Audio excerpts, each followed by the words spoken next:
Oh, I tell you what isn't making sense coming here. And again, fully conscious, I was only in Accra. I didn't go to any other parts of Ghana. But when I was in Lebanon, we were in Beirut and everything was like seemed pretty cool. They were building things up, but I was conscious of the community I was in. So we went out to, I pronounce this correct, Zahi is another place in Lebanon where it wasn't the same as Beirut. It was desperate and poor. But we've come here to Malawi, we've been told, but Malawi is basically one of, if not the poorest country in the world. In the world, yeah. It's top 7 poorest, yeah. But it doesn't feel poor. As we were driving through the towns, it kind of had all the same kind of shops we'd have in the UK, just different versions. Maybe the buildings aren't as new and the architecture's not as new, but it was like all the same, and there was a lot of them. And it doesn't feel desperate here. It doesn't look desperate. Whereas in Accra, it looked hard. It looked desperate. And I couldn't understand. It didn't add up to me. I think some of that's urban versus rural. Like we're in rural Africa now, right? And so we've seen the same in Ghana, rural Ghana. Probably more the same than different. Okay. Yes. But here's the other thing. I think that Malawi really shows you, it's a poor country, but maybe there's not as much of a correlation between money and happiness as you thought. Yeah, if anything, it definitely feels less edgy here than in Accra. Well, what they have the luxury of here is a lot of things grow easily. People can build their own houses. You see a lot of those piles of bricks that they're making, and they use that to build their houses. So they can make their own bricks, and then they buy some tin roof, and then they put that on top, and they have a house, and they can grow their own food. So they have the basics taken care of, and that means that while they might not be rich in money, they have the things they need in life.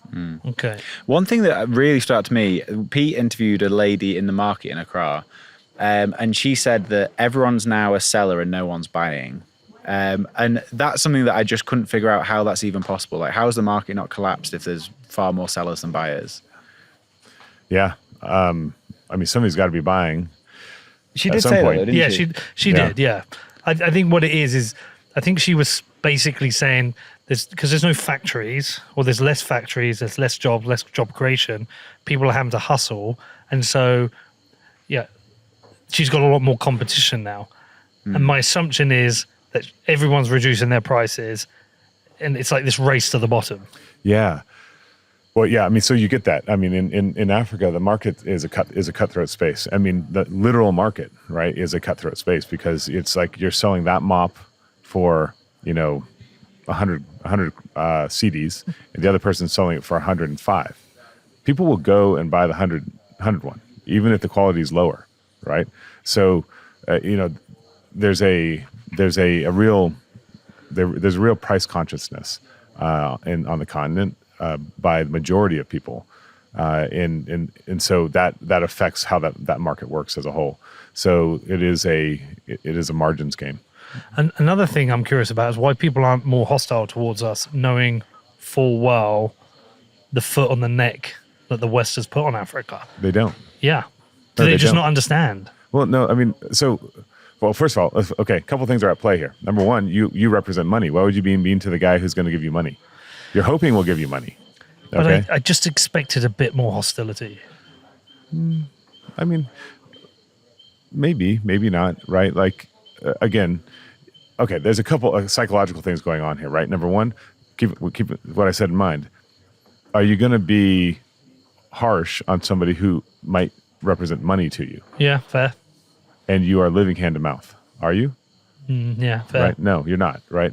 Then the second thing is, while there might even be conversations amongst everybody about where, it's unfair or it's not right where we are versus where they are, it doesn't necessarily mean you individually. It means you as a group, right? And you don't necessarily represent that whole group to them, right? So I think there's some psychology at play there that makes it, when you can look somebody in the eye, right, you can see them as a person. And so when you're in the market, you're on the street, you're talking to somebody and you're seeing them, and it's much harder to just be a dick. Another thing that stands out to me, like clear as day, is that you don't have a choice of not working here.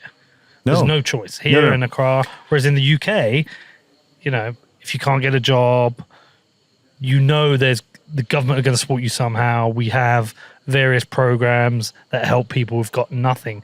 But here, if you have to work, and therefore on the side of the road, you see people selling anything, all kinds of things. Yeah. They will do whatever they can.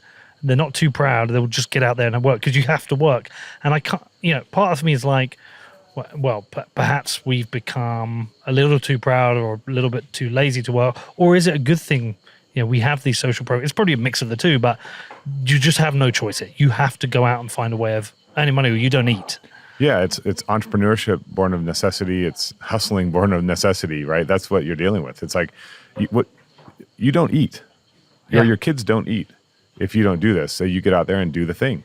And there's no safety net. Or the safety net is your family, which is much harder to rely on in the city, which has it's much higher expense to stay in the city, right? So it makes it's a compounding problem, right?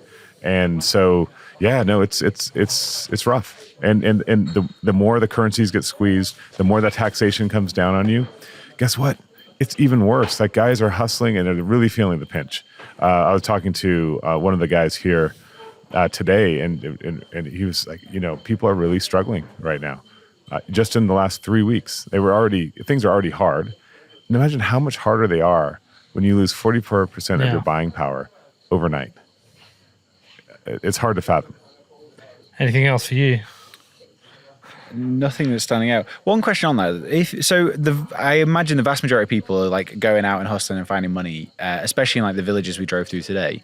But for people who work at like corporates and the government or whatever, what happened to their wages when the currency was cut 44%? Did anything? They would still get Did the they same get a pay wage. rise? I would assume not. They would still make the same amount of money because it's really hard to change the bureaucracy of pay scales. Maybe people at the highest level of government can make changes faster, but your normal bureaucrat is just getting paid the same way they were before. Yeah.